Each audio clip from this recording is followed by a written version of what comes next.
સર્વને જય સ્વામિનારાયણ. ભગવાન શ્રી સ્વામિનારાયણે આ સ્વામિનારાયણ સંપ્રદાય દિગંતમાં વ્યાપ્ત કર્યો અને સંપ્રદાયનો વિસ્તાર એક ધારાવટ અખંડ પ્રબળ રહે તે માટે બે દેશની ગાદી સ્થાપી. સંપ્રદાયના મંદિર આદિ સર્વે યદકિંચિત પદાર્થ તે બે ભાગમાં સોંપણી કરી, જેથી ભવિષ્યમાં કોઈ ક્લેશ ઉત્પન્ન ન થાય. ઉત્તર વિભાગ અમદાવાદ દેશ આચાર્ય શ્રી અયોધ્યા પ્રસાદજી મહારાજને સોંપ્યો અને દક્ષિણ વિભાગ વડતાલ દેશ આચાર્ય શ્રી રઘુવીરજી મહારાજને સોંપ્યો. અને આ બંને દેશની વ્યવસ્થા જળવાઈ રહે તે માટે ભગવાને પોતે દેશ વિભાગનો લેખ કરાવ્યો. અને જ્યારે ભગવાન સ્વામિનારાયણ સ્વધામમાં જવાના હતા તે પહેલાં આ સંપ્રદાયની જવાબદારી ગોપાળાનંદ સ્વામીને સોંપી હતી અને બંને દેશના મધ્યસ્થી તરીકે નિયુક્ત કર્યા હતા અને કહ્યું હતું કે તમે સર્વે મારા આશ્રિતો આ ગોપાળાનંદ સ્વામીની આજ્ઞામાં રહેજો. એ જ રીતે ગોપાળાનંદ સ્વામી અનેક વખતે દેશ દેશાંતરોમાં પત્ર લખતા અને જે કંઈ સંપ્રદાય સંબંધી કાર્ય હોય, જે કોઈ આજ્ઞા હોય એ હરિભક્તોને જણાવતા. તો સ્વામીએ એક પત્ર લખ્યો હતો જેમાં દેશ વિભાગ લેખને સંબંધીને ફરી પૂર્તિ કરી છે અને તેને અનુરૂપ આજ્ઞાપત્ર લખ્યો હતો. આ લખવાનું કારણ એ જ હતું કે બંને દેશ વચ્ચે કોઈ મતભેદ અથવા મનભેદ ન થાય અને બંને દેશ સંપીને રહે, અને ખાસ કરીને કોઈ વ્યક્તિ દેશ વિભાગ લેખનો ભંગ ન કરે. હમણાં થોડા સમયથી ઘણા લોકો દેશવાદી થઈ ગયા છે કે અમે અમદાવાદ દેશના છીએ, અમે વડતાલને ન માનીએ, અને વડતાલવાળા જે હોય એ અમદાવાદને કંઈ ગણે નહીં. ભગવાન સ્વામિનારાયણ જ્યારે આ બધું જોતા હશે ત્યારે અત્યંત દુઃખી થતા હશે. આજે આપણે આ પત્રમાં વાંચશું તે પછી આપણને ખ્યાલ આવશે કે આવી રીતે જે દેશવાળો ઊભો કરે છે તે લોકોને તો અક્ષરધામ બહુ છેટું છે અને મળતી વખતે જમના દૂતો લેવા આવશે. આવું હું નથી કહેતો, સ્વયં ભગવાન સ્વામિનારાયણ દેશ વિભાગના લેખમાં જણાવે છે અને ગોપાળાનંદ સ્વામી પણ આ પત્રમાં જણાવે છે. આ પત્રની હસ્તપ્રત આપણે અત્યારે સ્ક્રીન ઉપર જોઈએ છે. તો હવે આપણે શબ્દસહ આ પત્રના લખાણને નિહાળીએ. સ્વસ્તિ શ્રી લક્ષ્મીનારાયણનો દેશ સમસ્ત તથા શ્રી નરનારાયણનો દેશ સમસ્ત મહાશુભ સ્થાને ઉત્તમ સકલ ગુણ સંપન્ન સર્વ શુભ ઉપમા યોગ્ય સાધુ સમસ્ત તથા બ્રહ્મચારી સમસ્ત તથા પારા સમસ્ત તથા સત્સંગી સમસ્ત પ્રત્યે લિખાવિંત સાધુ ગોપાળાનંદ સ્વામીના નારાયણ વાજ્યો.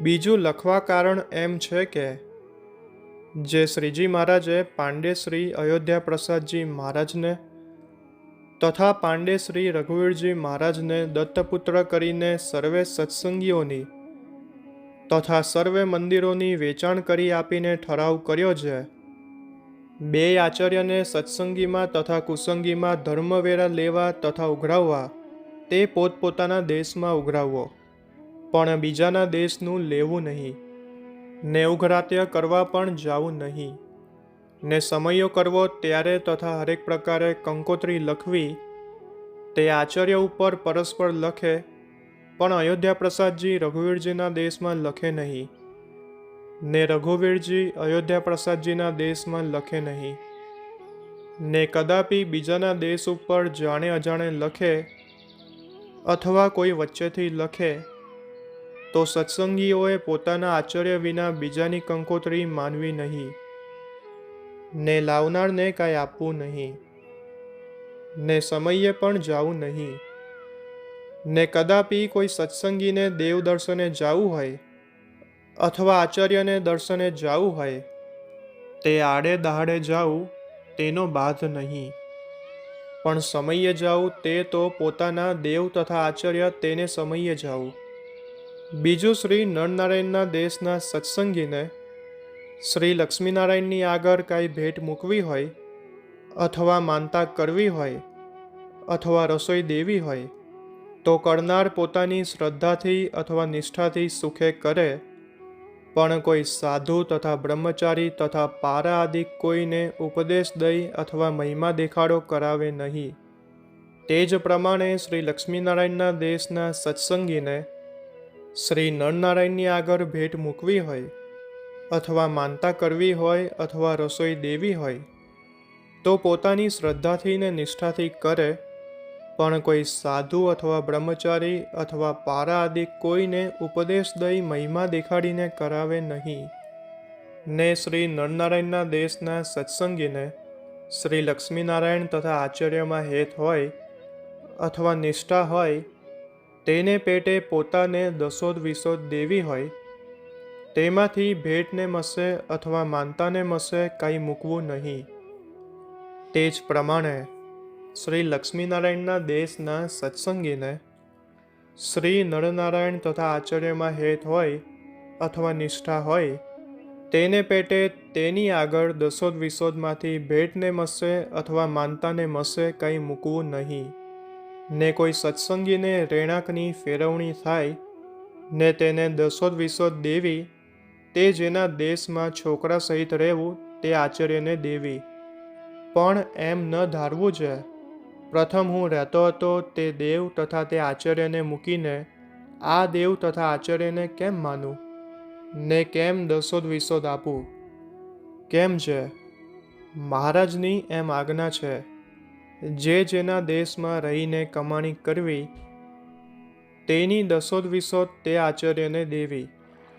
ને સીમાડાના જે ગામ લખ્યા છે તે તથા તેની પધોળના ગામ તથા તેથી દક્ષિણાદા ગામ તે શ્રી લક્ષ્મીનારાયણની હદમાં છે. ને તેથી ઉત્તરાદી દિશા ગામ તે શ્રી નરનારાયણની હદમાં છે. એવી રીતે બે આચાર્યના લખતમાં છે. તે પ્રમાણે સર્વેને ચાલવું ને તેમાં વાંધો પાડશે તે મહારાજના ચોળ છે. ને મહારાજે બે આચાર્યને વેચાણ કરી આપી લખત પરત કરાવ્યા. તેમાં ચોખ્ખો જુજવારો કર્યો, પણ કોઈ રીતે સહિયારાનો પ્રસંગ રાખ્યો નહીં. તેનું કારણ એ છે જે સહિયારો પ્રસંગ રહે તે આચાર્યને ક્લેશ થાય ને પરસ્પર વેર થાય ને પરસ્પર સર્વેને અવગુણ આવે. તે સારું સાધુ બ્રહ્મચારી તથા પારા હરિભક્ત એ સર્વેને મહારાજની મરજી અનુસાર ચાલવું.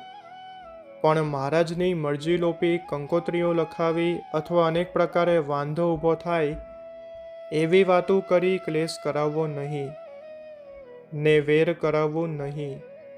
ને કોઈના અંતરમાં ક્લેશ થાય ને સાધુ બ્રહ્મચારી તથા પારાને પરસ્પર અવગુણ આવે એવા ઉપાયના જે કરનારા તે મહારાજના વચનદ્રોહી છે.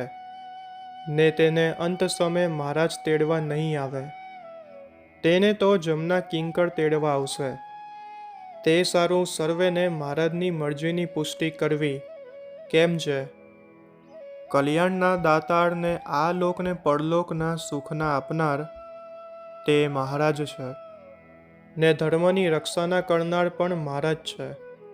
ને સર્વ પ્રકારે જીવની દોરી મહારાજને હાથે છે. તેમના વચન પ્રમાણે સર્વેને ચાલવું. બીજું, મહારાજ સ્વધામ પધાર્યા ત્યારે તમો સર્વેને આજ્ઞા કરી છે જે ગોપાળાનંદ સ્વામી કહે તેમ કરજો, માટે અમારી આજ્ઞા માનવી. ને અમો આ પત્ર લખાવ્યો છે તે કોઈનો પક્ષપાત રાખી લખાવ્યો નથી. મહારાજની આજ્ઞા અનુસાર લખાવ્યો છે. માટે ઉપર લખ્યા પ્રમાણે નહીં માને ને તે વચન લોપે તેને સત્સંગી જાણવો નહીં. તેને તો કુડાપંથી અથવા શક્તિપંથી અથવા કાંચલિયાપંથી આદિ બીજા મતનો જાણજો, પણ તે સત્સંગી નથી. આ કાગળ પરસ્પર લખીને સત્સંગીના ગામ ગામ પ્રત્યે પ્રવર્તાવજો. ને જેના મનમાં આ પત્ર પૂરો સમજ્યામાં ન આવે તેણે દિન પ્રત્યે અનેક વાર આ કાગળનો પાઠ કરવો. ને જ્યારે પૂરો સમજીને દ્રઢ થાય ત્યારે પાઠ કરવાનો નેમ નથી. લખિતંગ સુખમુનિના નારાયણ વાજ્યો. સંવંત 1888 ફાગણ વદી ત્રીજનો લખ્યો છે. તો આ રીતે આપણે સંપૂર્ણ પત્ર વાંચ્યો. હવે જેમ પૂર્વે કહ્યું, બંને અમદાવાદ અને વડતાલ દેશ છે તે એક જ છે. એમાં કોઈ ભેદ નથી. એક દેશ છે તે સ્વામિનારાયણ ભગવાનની જમણી આંખ છે, તો બીજો દેશ છે તે ડાબી આંખ છે. એટલે ભવિષ્યમાં પણ જો કોઈ ભેદ કરતું હોય કે આ દેશ છે તે શ્રેષ્ઠ છે અને આ દેશ છે એ ગૌણ છે, તો તે લોકોને દેશ વિભાગના લેખના પ્રમાણ આપવા. એટલું કહીને આ વિડીયોને સમાપ્ત કરીએ. અમે આવા અનેક ન સાંભળેલા પ્રસંગો, અપ્રકાશિત પ્રસંગો આ યુટ્યુબ ચેનલ સ્વામિનારાયણ સર્વોપરી પર મૂક્યા છે. તો પૂર્વે જે બધા વિડીયો મૂક્યા છે તેને પણ જરૂરથી નિહાળજો. અને જો આ વિડીયો ગમ્યો હોય તો લાઈક કરજો અને દરેક હરિભક્તોને મોકલજો, જેથી સૌને આ પત્રના દર્શન થાય. અને આ યુટ્યુબ ચેનલ સ્વામિનારાયણ સર્વોપરીને સબસ્ક્રાઈબ કરી નોટિફિકેશન બેલને ઓન કરી રાખજો, જેથી ભવિષ્યમાં જે વિડીયો મૂકવામાં આવે તે તમને પ્રાપ્ત થાય.